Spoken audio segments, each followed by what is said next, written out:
네, 스토리가 있는 뉴스, 스토리 뉴스 시작하겠습니다.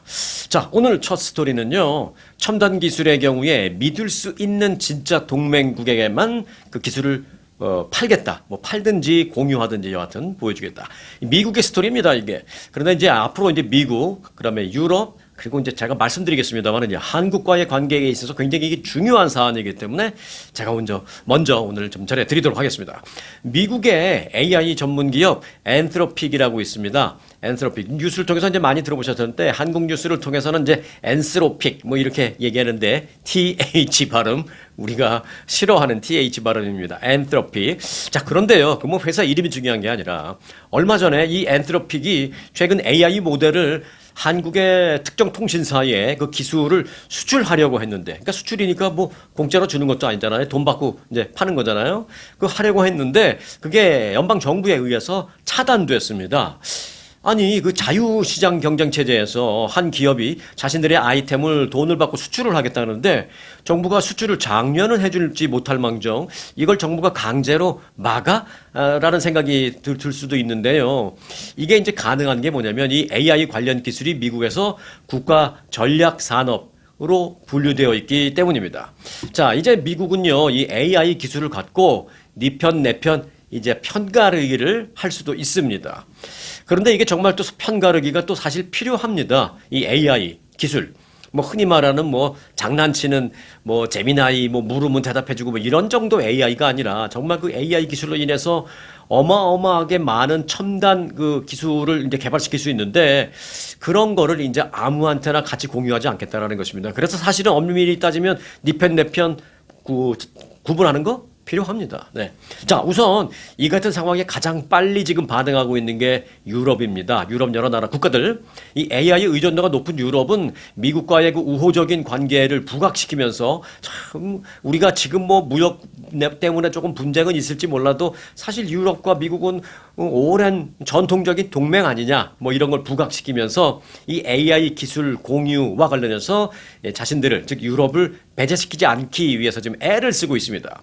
실제로요, 어제 하워드 러트닉 상무장관 주재로 유럽의 그 각 관계자, 고위 관계자들과 함께 이제 회의가 있었는데요.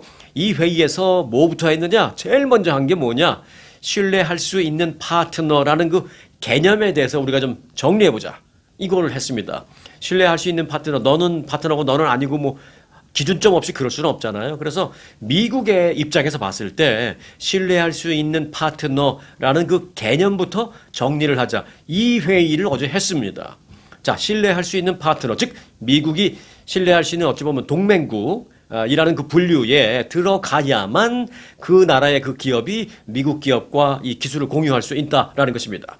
말이 좋아 공유지 사실 이제 미국 기술을 돈 주고 사는 거죠. 뭐 회사를 인수하든 어떻게 됐든 간에.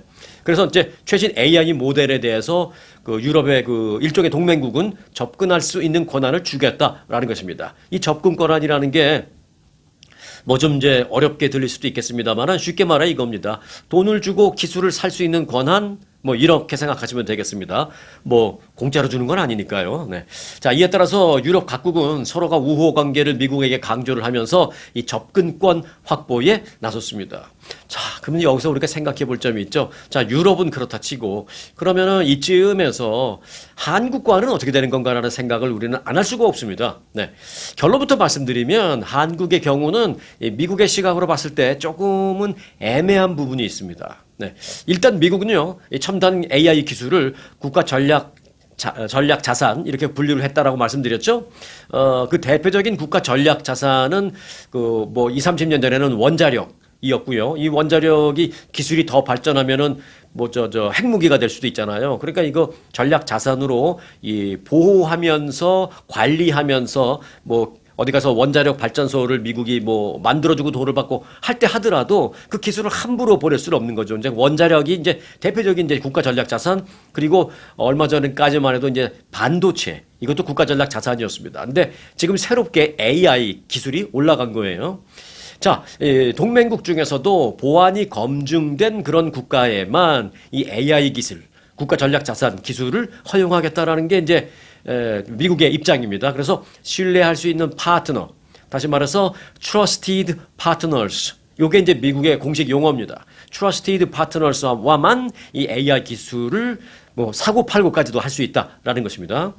현재 이 국면에서 한국의 상황은 아까 제가 이제 뭐 좀 애매한 부분이 있다라고 말씀드렸죠. 네, 그걸 이제 좀 명확하게 표현을 드린다면 기대 반, 우려 반, 뭐 이렇게 말씀드릴 수 있겠습니다.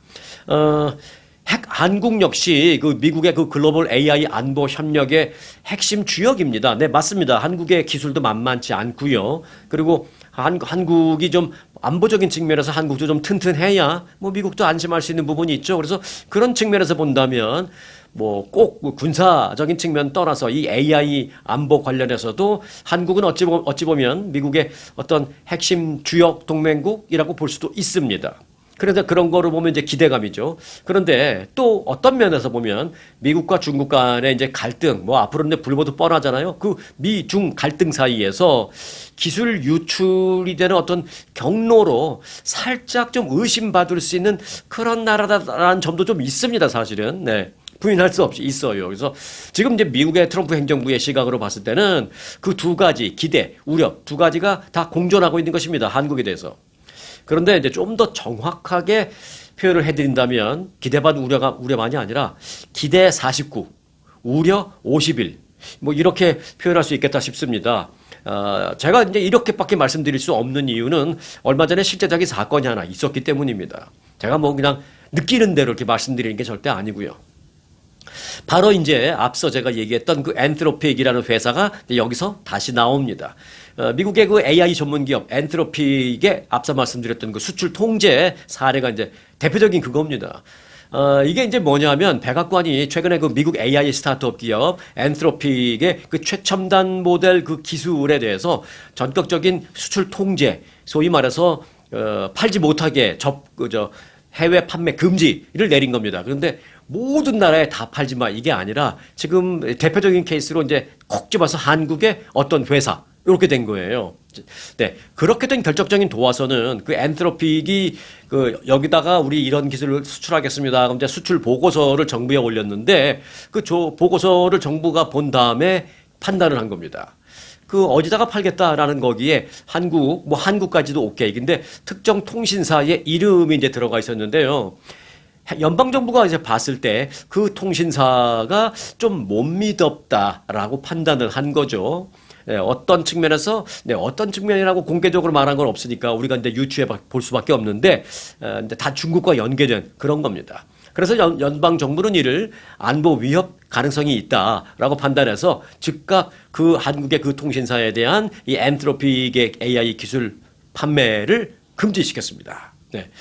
결국 이 사건은 신뢰할 수 있는 파트너, 미국의 트러스티드 파트너라는 그 제도가 어떤 것인지를 극명하게 보여주는 대표적인 사례가 지금 돼버린 겁니다.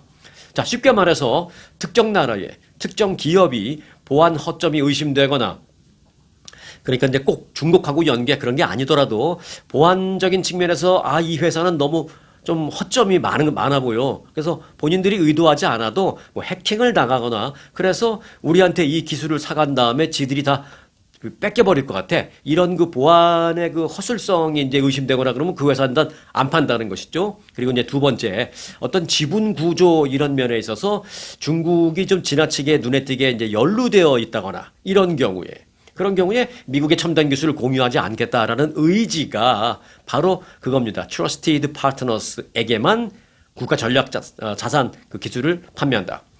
그 중국과의 연계나 지분 관계가 의심되는 한국의 특정 통신사의 이름 어디다라고 연방정부가 공개하지는 않았습니다. 하지만 뭐 한국의 그 뭐 통신사가 뭐 수십 개 수백 개 되는 것도 아니고요. 세 개밖에 없기 때문에 유추하는 건 어렵지 않습니다. 셋 중에 하나일 거예요. LG U+, 아니면 SK텔레콤, 아니면 이제 코리아텔레콤, KT라고 하죠. 코리아텔레콤. 요 세 개 중에 뭐 하나일 것만은 뭐 당연합니다. 근데 어딘지는 아직 모르겠습니다만은. 자, 그래서 앞으로 이제 첨단 기술 시대가 진행되면 진행될수록 이 미국과의 신뢰 관계가 얼마나 중요한지 이런 것도 다시 한번 알 수 있는 그런 대목이었습니다. 자, 다음 스토리는요.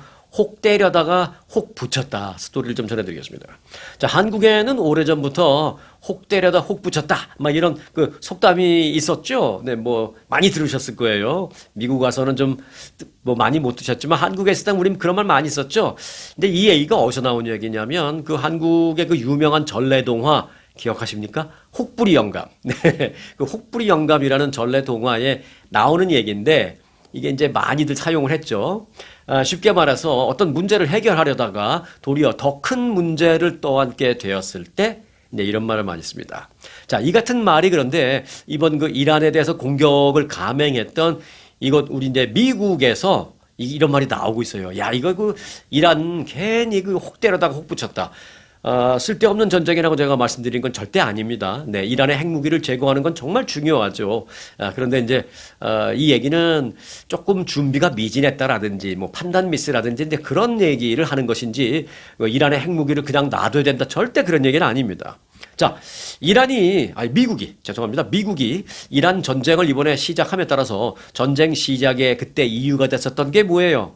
이란 핵무기 제거였잖아요. 그런데 그 핵무기보다도 오히려 이란에게 더 강력한 무기를 쥐어주는 게 아니냐라는 그 걱정 때문에 이런 얘기가 나온 겁니다.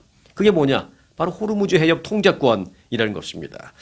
핵무기는 아직 뭐 완성은 못했어요. 근데 미완성 단계인데 미완성 단계에서 기술적으로 이걸 차단만 했으면 될 정도의 수준이었는데 이 호르무즈 해협 통제권은 이게 뭐 차단할 수 있고 그런 문제가 아니고 이들이 벌써 갖고 시행하고 전 세계가 이것 때문에 지금 흔들리고 있잖아요. 네, 현실인 겁니다. 현실. 자, 실제로 연방정보당국이요. 그러니까 미국의 정보당국이 CIA 같은 또는 정보 DNI 같은 정보국 이런 거죠. 그 정보당국이 이란이 그 종전 MOU를 근거로 해서 언제라도 원할 때마다 그 호르무즈 해협을 사실상 봉쇄하고 통제권을 갖고 좌지우지할 수 있는 상황이 돼버렸다. 이렇게 연방정보국에서 미국에서 공식적으로 그렇게 판단을 내렸습니다. 분석을 했습니다. 이란의 핵무기를 제거하려다가 해협 봉쇄, 해협 통제권이라는 큰 이란의 돈벌이를 안겨줘 버렸다라는 것이죠. 그래서 이제 혹 때려도 혹 붙였다 뭐 이런 얘기가 나오는 겁니다, 지금. CNN은 이를 두고 이란이 호르무즈 해협 봉쇄라는 강력한 새 무기를 이번 전쟁의 최종적인 결과물로 획득했다. 사실상 해협 통제권을 미국은 이란에게 만들어서 준 꼴이나 마찬가지가 됐다. 이렇게 얘기했습니다. 만들어서 줬다라는 건 뭐예요? 이번 전쟁이 있기 전까지는 호르무즈 통제권이니 뭐 통행세니 이런 얘기 없었잖아요. 그냥 다녔잖아요. 거의 뭐 공해상인데 당연히 그냥 다니는 게 맞죠. 근데 이번 전쟁 때 없던 게 생겼고 그 없던 게 생긴 걸 이란이 가져가 버렸으니까 만들어서 준 꼴이 됐다. 뭐 이렇게 이런 분석이 나온 겁니다. 특히 호르무즈 해협에 대한 이란의 접근 방식을 봤을 때 이 해협을 이란이 통제를 하게 되면 이란에게는 뭐 어떤 핵무기보다도 더 강력한 더 센 그리고 더 곧바로 이제 돈이 되는 그런 신무기를 갖게 될 전망이다. 이런 분석입니다. 미국의 정보당국은 이란이 호르무즈 해협 등을 계속 무기화할 수 있다. 잠깐이 아니라 한시적이 아니라 궁극적으로 장기화. 생각하고 싶지 않습니다만은 영구적? 이렇게 그 해협 통제권을 가져버릴 수도 있다라는 점을 지금 걱정하고 있습니다. 이란은 이제 이번 전쟁 후에도요, 어느 정도 그 무기를 활용할 수 있다라는 게 미국 정보당국의 분석이에요. 그 얘기는 뭐냐? 미국이 이란에 무기를 괴멸시켰니? 어디를 다 뽀겠니? 그래서 이란은 군사적으로는 다시 일어날 수 없는 상태가 돼버렸니? 말들은 그렇게 나옵니다만은 그렇게 말 나오는 것과는 별개로 미국의 CIA, FBI 그리고 DNI 등 소위 말하는 정보 당국들에서 분석해 본 결과 그 정도는 아니다라는 것이죠. 이란이 나름대로 어느 정도 충분한 그런 군사력을 아직도 스틸 갖고 있다라는 것입니다. 어느 정도 갖고 있느냐, 뭘 하기 위해서 갖고 있느냐, 미국을 상대로 쳐들어올 그런 정도가 아니라 요거 할 만큼 갖고 있다는 거죠. 그 요거가 뭐냐? 그 호르무즈 해협을 봉쇄하고 거기서 자기들이 위협을 할 만한 그 정도의 군사력은 여전히 갖고 있다는 것입니다. 그걸 걱정한다는 것이죠, 미국이. 미사일, 또 자폭 드론, 그리고 소형 쾌속정, 소형 쾌속정 이런 거는 나름대로 충분히 아직도 갖고 있다는 것입니다. 근데 그게 왜 중요하느냐? 미사일이나 자폭 드론 이런 걸 갖고 거길 통과하는 그 대형 선박들을 충분히 위협할 수 있는 정도가 된다라는 것이고요. 그리고 소형 쾌속정은 왜 걱정이 되느냐? 이걸 갖고 자꾸 뭐 지뢰를 뭐 뿌리니마니 뭐 이런 걸 한다는 것이죠. 그래서 그렇게 위협을 줄 만큼의 군사력은 여전히 유지하고 있다. 이게 이제 걱정이다라는 게 정보 당국의 분석입니다. 자, 이란이 이제 여기에 더해서 호르무즈 해협과 마찬가지로 주요 에너지 수송로 중에 또 하나인 홍해. 이 홍해까지 지금 넘보고 있잖아요. 그래서 홍해까지도 이제 봉쇄하고 그러면서 억지 수단으로 같이 삼을 경우에는 더더욱이 이제 전 세계가 충격에 빠질 수도 있다. 이런 분석을 낳고 있습니다. 그런데 이제 홍해도 이란이 건들 것 같다라는 저는 좀 걱정을 합니다. 왜요? 네. 어제 제가 말씀드렸죠. MOU 내용 중에 이런 게 있다고요. 해협에 대한 통제권은 우리 이란과 오만이 같이 갖겠다. 이렇게 내용이 되어 있다고요. 자, 거기서 왜 해협에 대한 통제권은 우리 이란이 갖는다라고 안 하고 오만을 꼈을까요? 네, 바로 그 홍해 쪽은 사실은 오만 쪽에 해당되기 때문에 결국은 그 얘기는 뭐냐? 호르무즈 해협 그리고 오만하고 같이 협동으로 해서 홍해까지도 우리는 봉쇄할 관심이 있다. 뭐 이걸 얘기하는 거나 마찬가지입니다. 이런 부분이 걱정이죠. 자, 더 걱정되는 건요. 이란의 호르무즈 해협 그 통제권이 자, 그렇다면 앞으로 어떤 방식으로 무기화가 될 것이냐라는 그런 구체적인 추측도 지금은 할 수 있는 단계가 아니다라는 것입니다. 그 불확실성. 예를 들어서 모든 선박을 다 통제하겠다는 것이냐? 또 뭐 다 통제하면 그러면 100불을 받겠다는 것이냐 100만 불을 받겠다는 것이냐 이 뭐 다 모르죠 아직. 그리고 어떤 나라는 그냥 자유롭게 통행시켜주고 어떤 나라는 돈 받고 통행시켜주고 또 어떤 나라는 돈을 1000만 불 갖고 와도 아예 통행을 안 시켜주고 할 수 있는 가지수가 너무 많다라는 것이죠. 이란이 생각해서 취할 수 있는. 그러니까 그중에서 뭘 어떻게 할지 아직 예측을 할 수 없다라는 그 불확실성이 무섭다라는 것입니다. 자, 아무리 그래서 이제 뭐 MOU에 내일 서명을 하고 또 60일 후에 최종적으로 종전을 한다 한들 이 같은 그 불확실성 자체가 남아있는 한 세계 경제에는 큰 부담을 주게 될 전망입니다. 그래서 혹 때려다가 혹 붙인 거 아니냐 이제 이런 얘기가 나오고 있다라는 말씀을 드린 겁니다. 사실 이제 그 외에도 지금의 상황을 그 설명할 수 있는 우리네 속담이나 이런 표현은 이 사자성어나 속담이나 이런 게 사실 넘쳐. 뭐 혹대로다 혹붙여 이것도 제가 이제 좀 비슷한 표현을 찾아서 여러분들에게 알기 쉽게 설명을 해드린 건데 그 외에도 참 한국말은 표현이 다양하죠 정말. 자, 이것도 맞는 표현이라고 생각이 들고 또 다른 표현은 뭐 이런 것도 있습니다. 갈수록 태산. 이것도 해당이 돼요. 이란에 대해서 이걸 해결했더니 또 다른 더 큰 산이 있어. 갈수록 태산. 또 하나는 첩첩산중. 갈수록 더 깊은 산 속으로 가게 되는. 또 하나는 뭐 설상가상. 비슷비슷하죠. 네. 또 진퇴양난. 앞으로 가지도 못하고 뒤로 가지도 못하고 하나 더 한다면 뭐 점입가경. 뭐 이런 것도 있습니다. 여하튼 현 상황을 표현하는 우리 한국 속담이나 사자성어는 왜 이리 많은지 모르겠습니다. 여하튼 점입가경, 첩첩산중 등등이 돼서는 안 되는데 좀 걱정입니다. 자, 이란이 양보를 했다라는 것인지 미국이 양보를 했다라는 것인지 아이러니하다라는 스토리를 좀 전해드리겠습니다.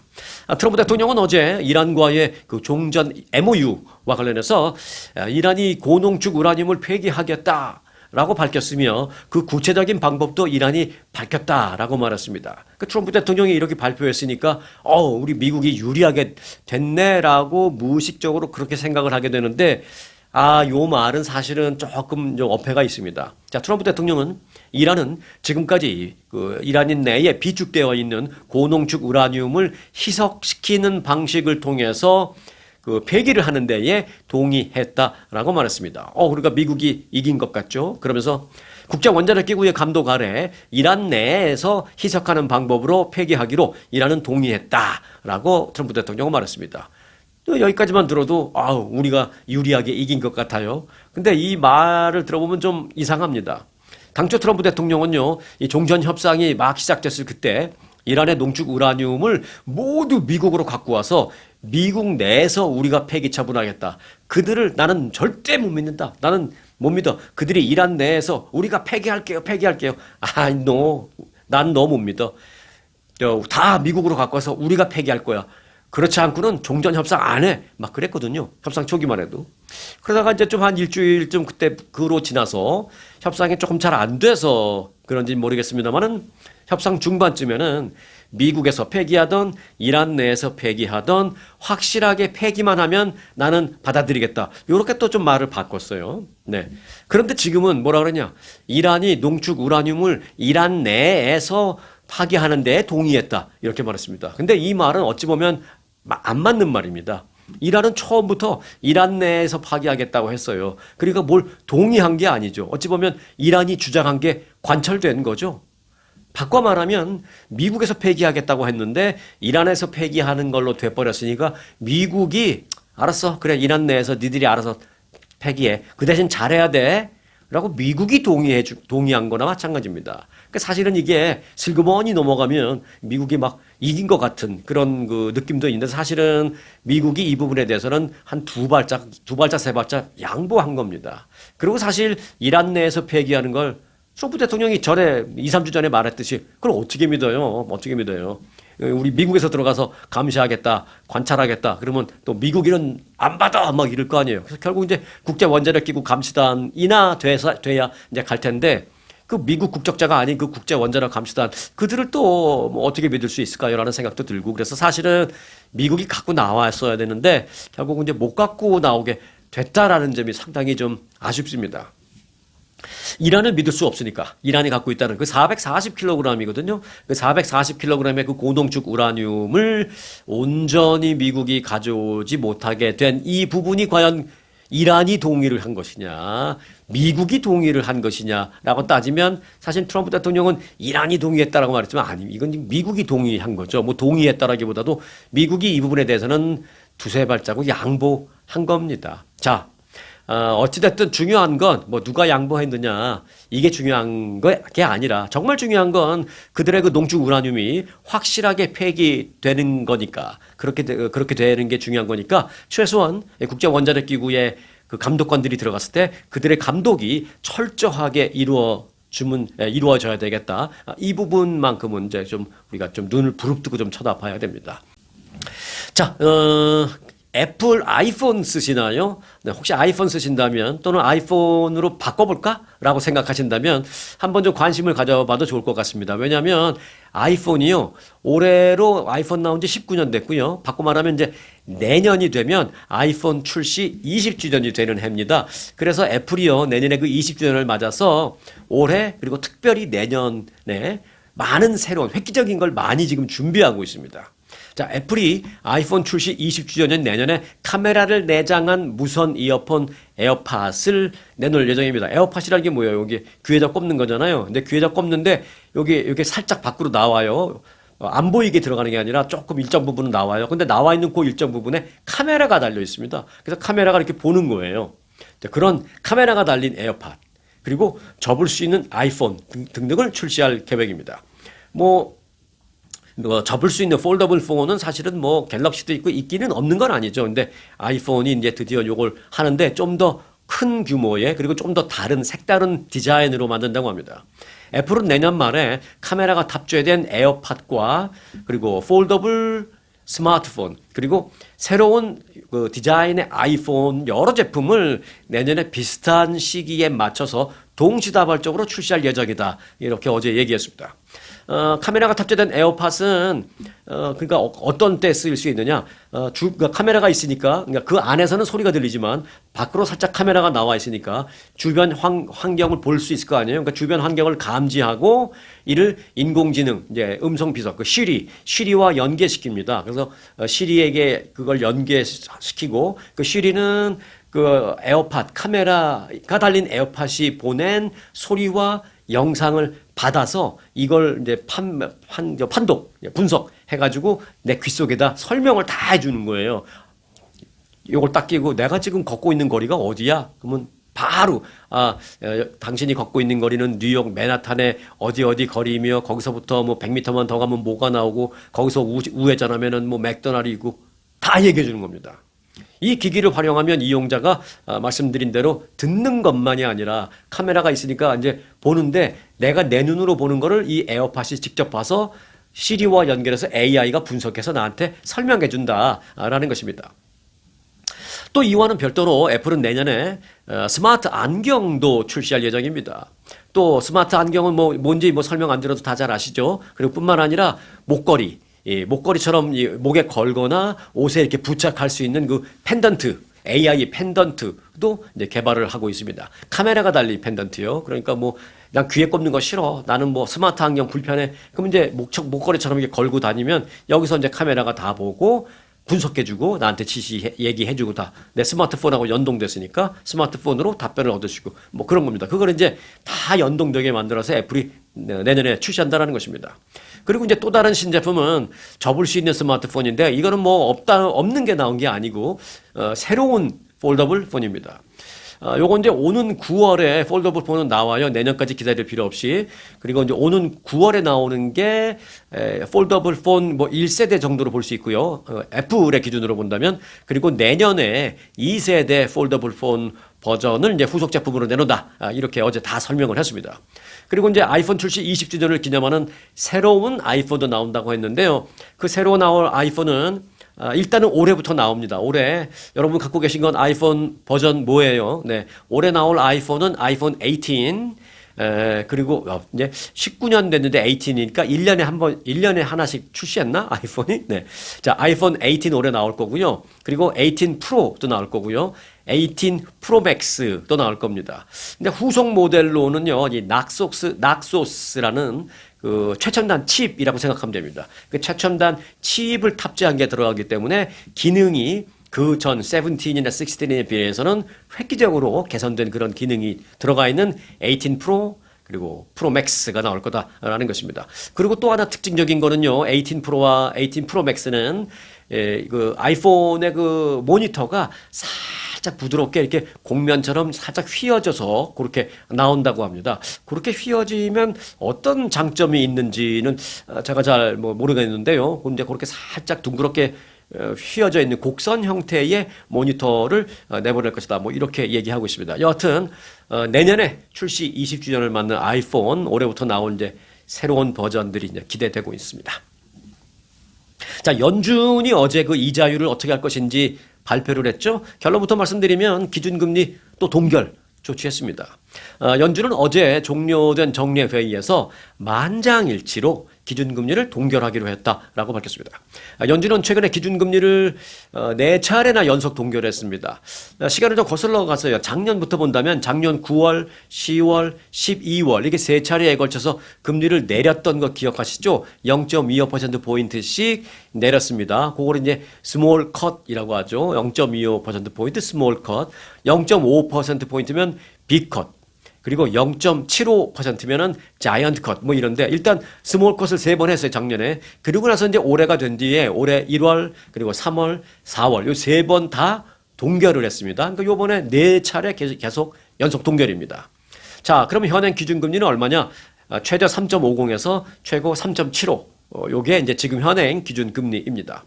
연준은 어제 성명에서 인플레이션은 2% 목표치에 비해서 여전히 조금 높은 수준을 유지하고 있지만 금리를 내릴 정도까지는 아니며 연준은 그래서 앞으로 계속해서 물가 안정에 더 주목하고 있을 것이다 라고 얘기했습니다.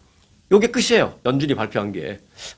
뭔가 좀 설명이 좀 많으면 우리가 다음을 좀 예측해 볼 수 있고 그런데 이게 끝이야? 네, 끝입니다.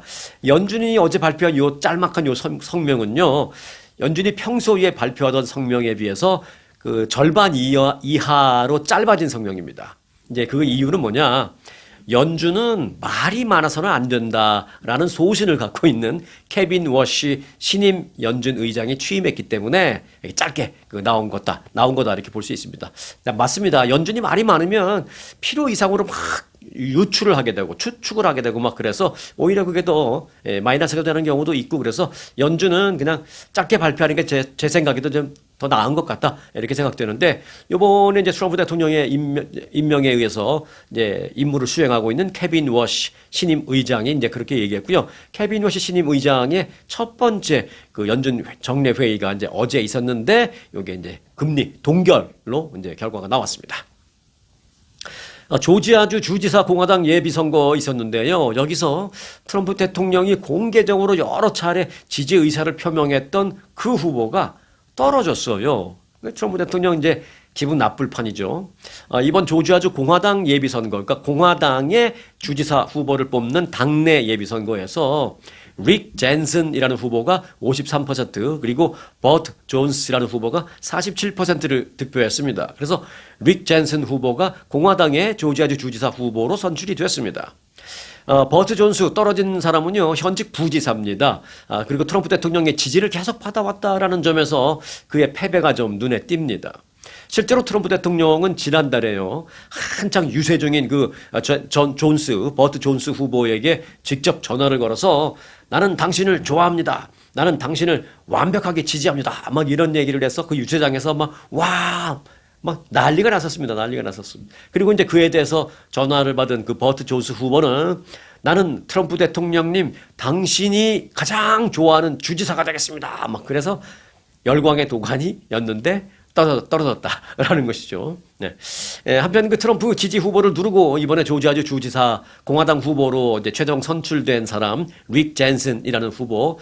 이 사람은 억만장자예요, 억만장자. 그 의료 사업가로 성공한 돈 많은 억만장자인데 지난 2월에 출마를 처음 선언했습니다. 그 전까지는 뭐 사업만 하다가, 그러니까 뭐 2월이니까 뭐 이제 4개월밖에 안 됐죠. 그리고 나서 이제 2월에 출마 선언, 그리고 출마 선언 하자마자 바로 주지사 선거 운동에 들어간 어찌 보면 정치 신인입니다. 정치 신인. 근데 이번에 공화당 후보로 된 거예요. 조지아주는 또 이제 보수 색채도 만만치 않게 있는 곳이기 때문에 공화당 후보라면 당선 가능성이 매우 높죠. 그러니까 억만장자가 2월 달에 선언하고 이번 11월에 주지사가 될지도 모르는 그런 상황입니다. 조지아주에 계신 분들은 아마 관심이 있을 것 같아서 제가 간단하게 좀 말씀을 드렸습니다.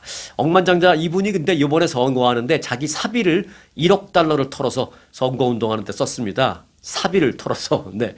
그러니까 뭐 왜냐면 막 정치에 들어왔으니까 무슨 스폰서가 있겠어요. 무슨 정치 후원 단체가 있겠어요. 자기 돈 다 쓴 거예요. 1억 달러.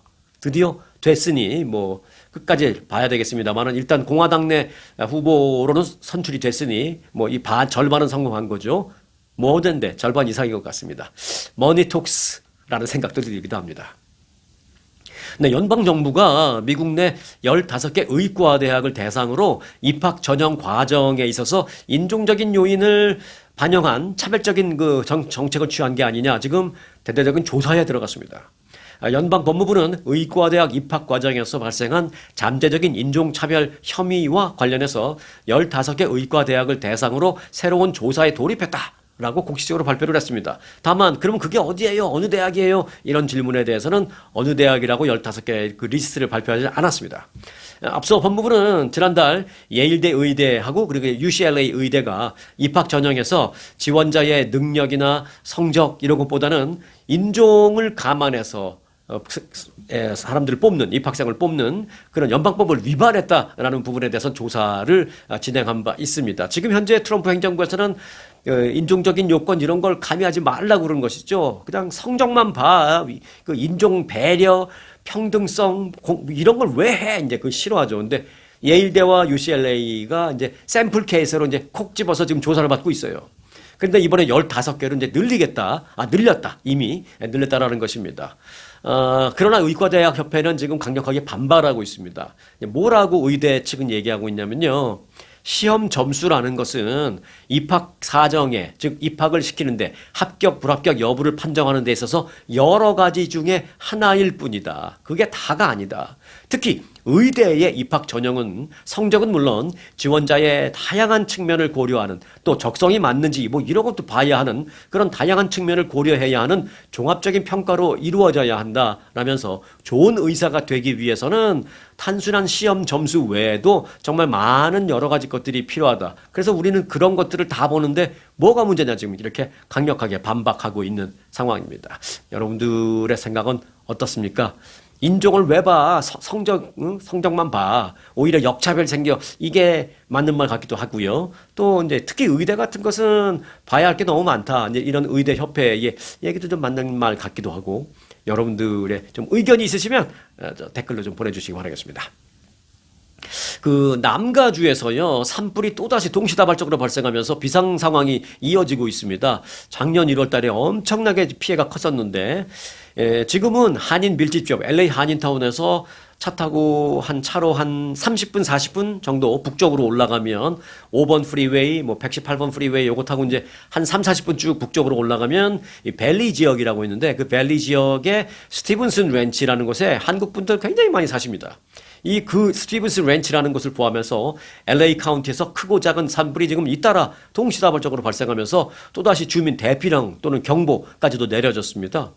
카운티 소방국에 따르면 지난 15일 오후 4시 밸리 지역 말씀드렸던 그 스티븐슨 렌치 인근에서 발생한 산불이 주택가 쪽으로 번지면서 긴급 대피 명령이 내려졌습니다.